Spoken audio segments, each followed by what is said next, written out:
रासायनिक समीकरण को संतुलित करने का मतलब क्या है? देखिए, संतुलित करने का मतलब है रासायनिक समीकरण को कि दोनों ओर अभिकारक तथा उत्पाद की मात्राओं को बराबर करना। जितना अभिकारक है उतना ही उत्पाद। जैसे रस बना रहे हैं तो रस बनाना अभिक्रिया है, चीनी पानी घोल रहे हैं अभिक्रिया है।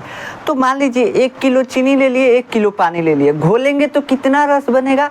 तो 2 किलो बनेगा। 1 किलो चीनी 1 किलो पानी मिलकर के 2 केजी रस बनाएगा, है कि नहीं? तो इसमें जो है द्रव्यमान जो है दोनों तरफ बराबर है। जो हम अभिक्रिया करा रहे हैं, चीनी और पानी घोल रहे हैं, तो वो उतना ही बन रहा है शरबत जितना कि हम चीनी पानी घोल रहे हैं। मतलब द्रव्यमान दोनों का संरक्षित है, द्रव्यमान दोनों में बराबर है। 1-1 केजी इधर है, इधर दोनों मिलके 2 केजी हो गया कि नहीं? तो ये जो है रासायनिक अभिक्रिया हुआ है जिसमें द्रव्यमान संरक्षित है।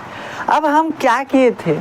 हम पहले क्या किए थे? पहले शुरू किए थे कि केमिकल रिएक्शन को, मतलब कि जो रासायनिक अभिक्रियाएं होती हैं, हम जो अभिक्रिया कराते हैं, कोई भी अभिक्रिया, उसको हमको वाक्यों में लिखना पड़ता है। जैसे लिखना पड़ता है हमको कि जब चीनी को पानी के साथ घोला जाता है तो शरबत बनता है, ऐसे लिखना पड़ता है एक वाक्य में।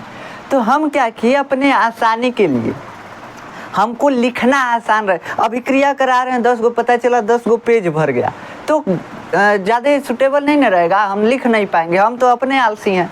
जानते हैं वो छोटका लड़का बताए थे ना कि भारत में तो छोटका लड़का रुमाल लाने गया, उसको तो ऐसे मार देता है। वो छूता रहता है ना कभी कभी, तो पोंछता नहीं है, पोटा वोटा है। जो छोटा लड़का होता है वो पोंछता नहीं है, जब देखता है कि अब लटक जाएगा तब पोंछ लेता है। समझ रहे हैं ना? तो वैसे मतलब भारत के लड़के ऐसे ही, जो बच्चे होते हैं वो भी बहुत अस्कतिया होते हैं। तो बड़े लोगों का तो बातें छोड़िए। तो जब सभी लोग अस्कत वाले हैं, सभी लोग आलसी हैं, तो हम जो अभिक्रिया करा रहे हैं वो इतना पैराग्राफ लिख रहे हैं, उनमें भीड़ पड़ रहा है। तो भीड़ पड़ रहा था, इसलिए हम क्या किए, रासायनिक समीकरण का आविष्कार किए। हम कहे कि देखिए, हम रासायनिक अभिक्रिया कराएंगे, लिखेंगे भी। ऐसा नहीं है कि करा रहे हैं अभिक्रिया तो नहीं लिखेंगे, लिखेंगे भी, लेकिन हम बहुत छोटा लिखेंगे। आप पढ़े लिखे हैं तो समझ पाएंगे, और नहीं तो नहीं समझ पाएंगे। ठीक, तो हम कहे कि हम बहुत छोटा फॉर्म में लिख देंगे। जैसे हम पोटेशियम और क्लोरीन मिला रहे हैं तो KCl बन रहा है, यानी कि पोटेशियम क्लोराइड बन रहा है। अब हम इसको लिखे हैं, लेकिन हम पढ़े लिखे हैं तो समझ रहे हैं। अगर आप पढ़े लिखे नहीं हैं तो आप कहेंगे K-Cl2 और तीर फिर KCl, ऐसे पढ़ते ना। तो ये जो है, ये केमिस्ट्री पढ़ने का तरीका नहीं है, ऐसे पढ़ते। तो हम कहे कि जो पढ़ा लिखा रहेगा, जो केमिस्ट्री पढ़ा रहेगा, वो समझ जाएगा कि हम क्या अभिक्रिया कराए हैं। जिसको समझना है वो समझ जाएगा। हम लिख देते हैं ऐसे शॉर्ट फॉर्म में लिखे तो। लेकिन बहुत देखिए, जब शॉर्टकट फॉर्म अपनाया जाता है, जब शॉर्टकट रास्ता अपनाया जाता है, तो गढ़ई गुड़ई सब में जाना पड़ता है। जैसे देखेंगे मेन रोड से जाएंगे तो एकदम प्लेन पिच से जाएंगे, कहीं जाना होगा तो। अतनी शॉर्टकट रास्ता अपनाएंगे ना, वही में गढ़ई गुड़ई। भारत में तो बहुत ज़्यादा गढ़ई गुड़ई है हर रास्ते में। तो वैसे ही यहाँ पे हम जो केमिकल इक्वेशन लिखे, वो केमिकल इक्वेशन शॉर्टकट रास्ता है हमको केमिकल रिएक्शन को लिखने का। जो रासायनिक अभिक्रिया उसको लिखने का बहुत छोटा फॉर्म बनाए, मतलब शॉर्टकट रास्ता बनाए इसको लिखने का। तो जाहिर सी बात है इसमें गलतियाँ तो होंगी। कहाँ से कि जानते हैं कि जो भी शॉर्टकट काम किया जाता है उसमें गलतियाँ होने की संभावना ज़्यादा रहती हैं। तो इसमें गलती हो गया। क्या गलती हुआ? हम क्या करते हैं, जो भी हम लिखते हैं केमिकल इक्वेशन में, जो भी हम रासायनिक अभिक्रिया में लिखते हैं चीज़ें, उन सभी का बस सूत्र लिख देते हैं। जैसे चीनी लिखे ना, चीनी लिखना हुआ, जैसे चीनी को मिला के पानी को मिला के शरबत बनाना है, तो क्या होता है, पानी का सूत्र होता है H2 और चीनी का सूत्र होता है C6 नहीं होता है, C12H22O11 होता है। C12H22 और O11 ये सुक्रोज का सूत्र होता है, मतलब चीनी का ये सूत्र है। तो हम जब भी लिखते हैं ना किसी भी चीज़ को अभिक्रिया में, जब भी लिखते हैं तो जैसे पानी को H2O लिख दिए और ये चीनी को C12H22O11 लिख दिए। अब ये जो है पानी का सूत्र है, पानी का क्या है, रासायनिक सूत्र है, जल का रासायनिक सूत्र है और चीनी का रासायनिक सूत्र है। और जब ये दोनों मिलेगा ना तो शरबत बना देगा, शरबत बन जाएगा। और शरबत जो बना ना, इसका भी हम इस अभिक्रिया में, इस समीकरण में रासायनिक सूत्र लिखते हैं। इस अभिक्रिया में इस शरबत नहीं लिखेंगे, रासायनिक सूत्र इसका लिखेंगे। तो अब हम देखें कि जो समीकरण लिख रहे हैं उस समीकरण में क्या हो रहा है, उस समीकरण में गड़बड़ ये हो जा रहा है कि जो भी हम चीज़ें लिख रहे हैं रासायनिक सूत्र के रूप में लिख रहे हैं, और ये सूत्र बस एक अणु का सूत्र होता है। एक अणु मतलब जैसे देखिए कोई पदार्थ है, उसको खूब तोड़ते गए, जैसे चीनी का एगो दाना ले लीजिए, खूब तोड़ते गए, एकदम पीस दिए, भुरुक नहीं कर दिए। जब उसमें का एगो दाना बचेगा ना, उसी को अणु बोलते हैं, यानी कि मॉलिक्यूल बोलते हैं। तो उसी का बस ये सूत्र है, एक अणु का सूत्र ये H2O है। ऐसे ही एक चीनी के अणु का सूत्र ये है। तो हमको ये नहीं मालूम चल रहा है कि हम अभिक्रिया जो कराए हैं वो कितना पदार्थों को मिला करके अभिक्रिया कराए हैं, कितना पानी मिलाए हैं, कितना चीनी मिलाए हैं, ये नहीं मालूम चल रहा है इस समीकरण से। तो ये इस समीकरण से ये नहीं मालूम चल रहा है एक। तो दूसरा चीज़ हम क्या कर रहे हैं, हम देख रहे हैं कि जो उत्पाद बन रहा है, मान लीजिए इधर एक अणु, इधर एक अणु इसका लिए, और जो उत्पाद बन रहा है पता चल रहा है पानी में से H2 तो दोनों चल गया, लेकिन ऑक्सीजन वह नहीं रह गया। तो जो मतलब ऑक्सीजन उत्पाद में बना ही नहीं। तो हम देख रहे हैं कि जो भी, जैसे यहाँ पे देखिए, यहाँ पे हम एगो पोटेशियम लिए हैं, दूगो Cl2 लिए हैं, एगो पोटेशियम का अणु लिए हैं, एगो Cl2 का अणु लिए हैं, मतलब कि परमाणु दूगो लिए हैं। क्लोरीन का 2 परमाणु लिए हैं और पोटेशियम का 1 परमाणु लिए हैं। दोनों मिलके 3 परमाणु होना चाहिए। यहाँ पे क्या है, KCl, यानी एगो K का परमाणु है, एगो Cl का परमाणु है। अब Cl को अलग मत तोड़ दीजिएगा, एगो C का परमाणु, एगो L का परमाणु, गड़बड़ हो जाएगा। तो एगो K का परमाणु है, एक Cl का परमाणु है, मतलब कि क्या हो गया, इधर 2 बचा, इधर 3, इधर 2। समझ रहे हैं? तो ये गड़बड़ हो गया।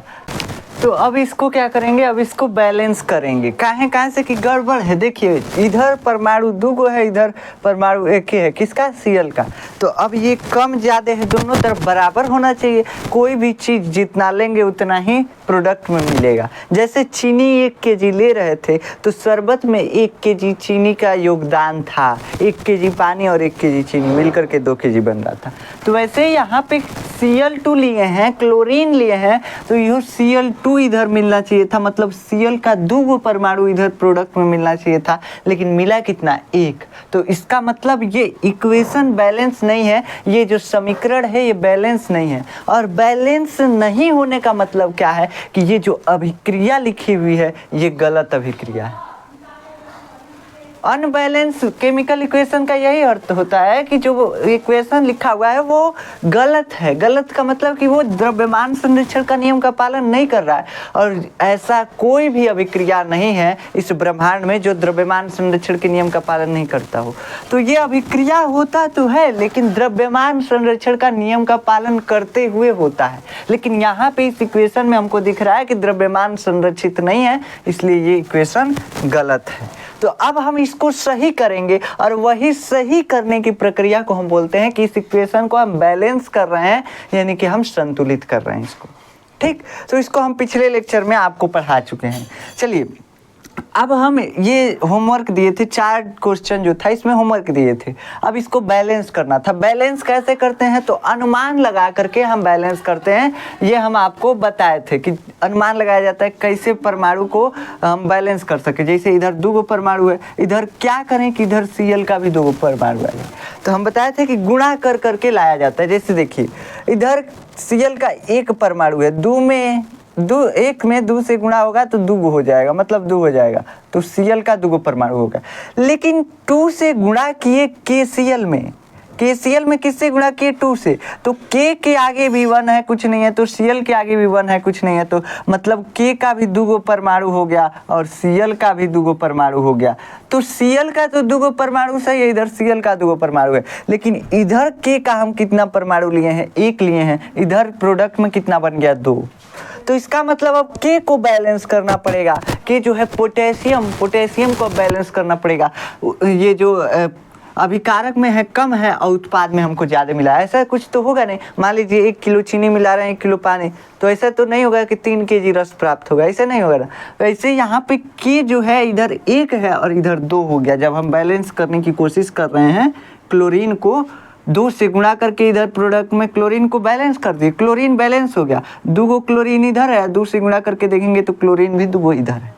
लेकिन पोटेशियम जो है के जो है ये एक्स्ट्रा हो गया, अधिक हो गया, और अधिक हुआ इसीलिए हम इसको अब बैलेंस करेंगे। अब जो अभिकारक में पोटेशियम है उसको गुणा करके बैलेंस करते हैं। देखिए कैसे बैलेंस करते हैं। इधर भी अगर 2 से हम गुणा कर दें तो इधर पोटेशियम 2 ठे हो गया, इधर पोटेशियम, अब मिलाइए, पोटेशियम 2, इधर पोटेशियम भी 2, क्लोरीन भी 2, इधर क्लोरीन 2, तो मतलब दोनों तरफ दोनों परमाणु जो हैं 2-2 हैं। तो अब ये केमिकल इक्वेशन जो है बैलेंस है, यानी कि संतुलित है। इसको हम पिछले लेक्चर में होमवर्क के रूप में दिए थे, तो इसको आप देख सकते हैं इसे। चलिए इसका आंसर ये है, 2 से गुणा कर देंगे पोटेशियम में, 2 से KCl में गुणा कर देंगे, ये इक्वेशन बैलेंस हो जाएगा। दूसरा क्वेश्चन हम दिए थे, CaCO3 को जब गर्म किया जाता है तो कैल्शियम ऑक्साइड और कार्बन डाइऑक्साइड बनता है। CaCO3 को जब गर्म किया जाता है CaO बनता है और CO2 बनता है। अब इसमें इस अभिक्रिया में देखा जाए क्या होता है, इस अभिक्रिया में ये बैलेंस है कि नहीं है। देखिए कैल्शियम 1 परमाणु Ca से कैल्शियम, कार्बन 1 परमाणु, ठीक है, कार्बन का 1 परमाणु, और ऑक्सीजन का 3 परमाणु। कुल कितना परमाणु है, 3 और 1 1 2, 3 2 5 परमाणु है अभिकारक में। इधर कितना है, कैल्शियम का 1, ऑक्सीजन का 1, कार्बन का 1 और ऑक्सीजन का 2। इधर कितना परमाणु था, सब मिला के 5। इधर कितना हो गया, 3 और 2 5, 1 1 2 1 3 और 2 5। तो इसका मतलब ये इक्वेशन पहले से बैलेंस है। ये इक्वेशन जो है बैलेंस है पहले से, आप इसको बैलेंस नहीं करेंगे, मतलब कि ये पहले से बैलेंस है तो इसमें क्या बैलेंस करना है, सही है, ये समीकरण जो है सही है, तो ये नहीं बैलेंस करना है। नहीं बैलेंस करना है तो आप चाहें तो 1 से गुणा कर सकते हैं, चाहें तो छोड़ सकते हैं, कोई दिक्कत नहीं, 1 से गुणा नहीं किया जाता है वैसे, ठीक। मतलब अगर आप संतुष्टि के लिए, अपने संतुष्टि के लिए आप इसको बैलेंस करना चाहते हैं तो 1 से गुणा कर लीजिए। 1 से गुणा करने पे क्या होगा, सभी जितना जितना है वही रह जाएगा। कैल्शियम 1 पहले भी था, अभी भी 1 से गुणा किए, 1 गुणे 1 1 ही रह गया। ये ऑक्सीजन 3 था, 1 गुणे 3, अभी भी 3 रह गया। कार्बन 1 था पहले, अभी भी 1 से गुणा किए, 1 गुणे 1 1 ही रह गया। तो मतलब 1 से गुणा करने से कोई फर्क नहीं आता, चाहे तो गुणा कर सकते हैं, नहीं छोड़ सकते हैं। वैसे ये तीसरा इक्वेशन है, ये इक्वेशन भी बैलेंस है। कैसे देखिए, इधर परमाणुओं की संख्या देखिए कितनी है, कैल्शियम का 1, ऑक्सीजन का 1, 2 परमाणु, हाइड्रोजन का 2 परमाणु, ऑक्सीजन का 1, तो 2 1 3 और 1 4 1 5, 5 परमाणु इधर है। इधर देखा जाए कैल्शियम का 1 और ऑक्सीजन का, देखिए दूर से गुणा हुआ है, OH का होल ट्वाइस। OH के होल ट्वाइस का मतलब कि OH 2 बार है। क्या चीज़ बाबू, OH 2 बार है। OH के होल ट्वाइस का मतलब यही होता है कि OH 2 बार है। अगर OH 2 बार लिखते हैं तो इसमें 2 ऑक्सीजन हो गया, 2 हाइड्रोजन हो गया, है कि नहीं। तो यहाँ पे हम लिख देंगे 2 ऑक्सीजन 2 हाइड्रोजन। समझ में आया। ट्वाइस का मतलब होता है जो ट्वाइस जो ब्रैकेट में है वो 2 बार है, जो ब्रैकेट में है वो 2 बार है। तो OH ब्रैकेट में है, इसका ट्वाइस लगा हुआ है, मतलब OH जो है 2 बार है, O 2 बार है और H भी 2 बार है। तो 2 2 4 1 5, इधर भी 2 और 3 5। तो ये भी इक्वेशन बैलेंस है। आप चाहें तो 1 से गुणा कर सकते हैं या छोड़ सकते हैं, ये बैलेंस है। इसमें 2 इक्वेशन तो हम पहले से ही बैलेंस दिए हुए थे आपको बैलेंस करने के लिए। आगे देखिए, ये जो जिंक और HCl, जिंक और हाइड्रोक्लोरिक एसिड जब अभिक्रिया करते हैं तो ZnCl2 बनता है और H2 बनता है, हाइड्रोजन गैस निकलता है। ये चौथा हम आपको दिए थे। तो इसमें देखा जाए ये बैलेंस है, तो जिंक का 1 परमाणु, हाइड्रोजन का 1 परमाणु, क्लोरीन का 1 परमाणु, सब मिलाकर के 3 इधर परमाणु है। इधर देखा जाए तो जिंक का 1 परमाणु, क्लोरीन का 2 परमाणु और हाइड्रोजन का भी 2 परमाणु, इधर मिला के 2 2 4 1 5, इधर 3 इधर 5, मतलब ये इक्वेशन अनबैलेंस है। अब देखिए कमी या अधिकता किसकी है, देखिए अधिकता या कमी किसकी है। देखिए इधर जिंक 1 है, इधर भी कहीं जिंक नहीं है, बस 1 जिंक है, ठीक है। इधर जिंक 1 है, जिंक इधर भी 1 है। H हाइड्रोजन, हाइड्रोजन कितना है इधर, हाइड्रोजन इधर 1 है, इधर हाइड्रोजन 2 है। एक तो हाइड्रोजन क्या है, अधिक है, 1 अधिक है हाइड्रोजन। Cl को देखा जाए, Cl, तो Cl जो है इधर 2 है और इधर 1 है, मतलब 1 क्लोरीन और 1 हाइड्रोजन अधिक है। 1 क्लोरीन और 1 हाइड्रोजन अधिक है, किधर अधिक है, प्रोडक्ट में अधिक है। तो मतलब प्रोडक्ट अधिक है और जो रिएक्टेंट है वो कम है, जो अभिकारक है वो कम है। अब क्या करें, तो जिंक को कुछ नहीं करना है, हमको क्या करना है, क्लोरीन और हाइड्रोजन को देखना है तो इधर देखा जाए तो क्लोरीन हाइड्रोजन एक एक है, इधर दो दो है। तो अगर इधर 2 से गुणा कर दें तो हाइड्रोजन 1 पहले था, अब 2 हो गया, क्लोरीन पहले 1 था, अब 2 हो गया। अब सब इक्वेशन बैलेंस है। अब इधर देखेंगे तो जिंक 1, हाइड्रोजन 2 और 2 से गुणा करके क्लोरीन भी 2। इधर देखा जाए तो जिंक 1, क्लोरीन 2, हाइड्रोजन 2, 2 2 4 1 5, 2 2 4 1 5। तो अब क्या हुआ, ये इक्वेशन, ये जो समीकरण है ये बैलेंस है, यानी कि संतुलित है। समझ में आया? ऐसे समीकरण को संतुलित किया जाता है, बैलेंस किया जाता है।